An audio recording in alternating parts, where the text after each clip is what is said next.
দিলেন, আল্লাহ দিলেন ইয়া আইয়ুহাল্লাযীনা আমানু লা ইয়াসখার কওমুম মিন কওম। খবরদার আমার বিশ্বাসী বান্দারা, আমার ইমানদার বান্দারা কেউ কোনোদিন কাউরে ঠাট্টা বিদ্রুপ করে না। সুবহানাল্লাহ পড়েন। মুমিন বান্দা কাউকে ঠাট্টা করতে পারে, বিদ্রুপ করতে পারে না। আমাদের জিহ্বা আছে বলে আমরা যা ইচ্ছা তাই বলতে পারি, কথা বলেন না কেন? আমাদের কান আছে বলে কান দিয়ে আমরা যা মনে চাই তাই শুনতে পারি।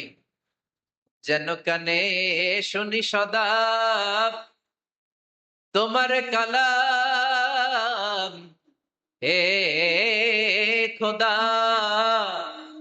চোখে যেন দেখি শুধু কোরআনের আয়াত। শোনো আমার মুনাজাত, শোনো শোনো ইয়া ইলাহি আমার মুনাজাত, শোনো আমার মুনাজাত। সবাই আওয়াজ করে পড়েন আমিন। লা ইয়াসখার কওমুন মিন কওম। মুমিন বান্দা কখনো অন্য কাউকে ঠাট্টা করবে না।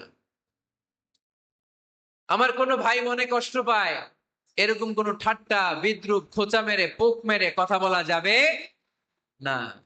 এটা